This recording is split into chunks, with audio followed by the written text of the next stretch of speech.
మనది స్వతంత్ర భారతదేశం. ప్రపంచంలోనే అత్యధిక జనాభా గల దేశం. అంతేకాదు అతిపెద్ద ప్రజాస్వామ్య దేశం. అక్కడితో ఆగిపోలేదు. అతిపెద్ద రాజ్యాంగం మనం తయారు చేసుకున్న దేశం. ప్రపంచానికి మార్గదర్శకత్వం వహించిన అహింసా సిద్ధాంతాన్ని అందించిన దేశం.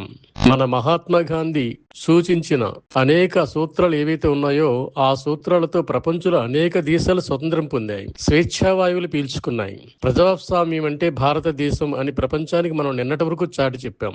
నేడు ఆ ప్రజాస్వామ్యం ఎక్కడుంది? నేడు ఆ భారతదేశం ఎల్లలు దాటిపోయిన మన కీర్తి, మన ప్రతిష్ట చివరికి మసకబారింది.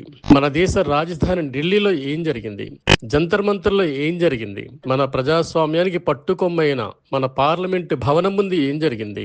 చివరికి పసి మొగ్గలు, టీనేజ్ అమ్మాయిలు, టీనేజ్ అబ్బాయిలు, మన దేశానికి భావి భారత పౌరులుగా మనం కోరుకుంటున్న యువత, దేశాన్ని రక్షించాల్సిన యువత, ఆ యువతని మన పోలీసులు ఎలా కొట్టారు, ఎలా బాదారు, ఎలా తన్నారు, ఎలా ఏడ్చారు, ఎలా బద్నాం చేశారు, ఎలా హ్యూమిలేట్ చేశారు, ఎలా అవమానించారు.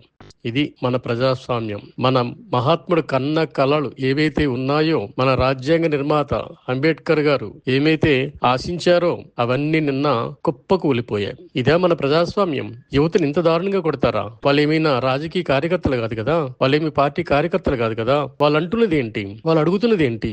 వాళ్ళు కోరుకున్నది ఏంటి?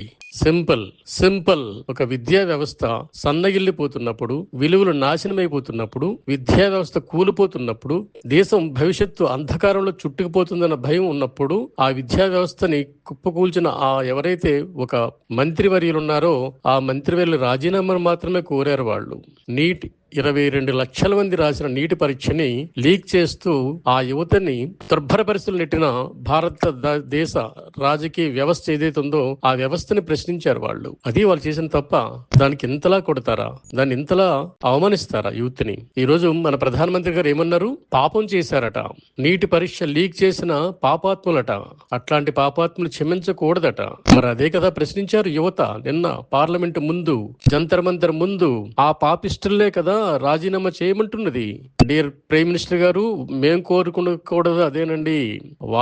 పాపిస్టుని పదవి నుంచి తీసుకోమని, దించేయమని. పాపిస్టుని ఎందుకు మీరు మోస్తున్నారు? మరొక గొప్ప విషయం, నిన్న యువత, దయచేసి మళ్ళీ మన యువతను అవమానించకండి.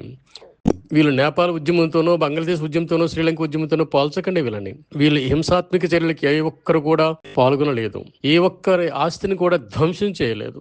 పోలీసుల మీద రాళ్లు రువ్వలేదు. ఇంకెవరి ఆస్తుల్ని ఇబ్బంది పెట్టలేదు. ఎవరిని పోలీసులు కూడా హింసించలేదు. మారో అని వాళ్ళనే కొట్టమన్నారు. నిల్చున్నారు, ఇంకా కొట్టండి అన్నారు. బతిమాలారు, రిక్వెస్ట్ చేశారు, పోలీసులు కాలు పట్టుకున్నారు. ఇది మహాత్మా గాంధీ ఆశించిన, మహాత్మా గాంధీ మనకు సూచించిన, మహాత్మా గాంధీ మనకి వల్లివేసిన సత్యం, అహింస ఏదైతే ఉందో ఆ సత్యం, ఆ అహింస నిన్న యువత తన చెప్పు చేతుల్లో తీసుకుని వినమ్రతతో పాటిస్తూ పోలీసులను అర్థిస్తుంటే మన రాజకీయ వ్యవస్థ పోలీసుల చేత ఏం చేయించింది? సిగ్గుచేటు కదా ఇది మన ప్రజాస్వామ్యానికి? ఏం చెప్పుకుంటున్నాం? అతిపెద్ద ప్రజాస్వామ్యమా భారతదేశం? ఈ రోజు అత్యంత గొప్ప ప్రజాస్వామ్యం, రాజ్యాంగం కన్న దేశం మన భారతదేశం. ఈ రోజు ఈ ప్రశ్నకి ఎవరు సమాధానం చెప్పాలి? మన రాజకీయ నాయకులు కాదు.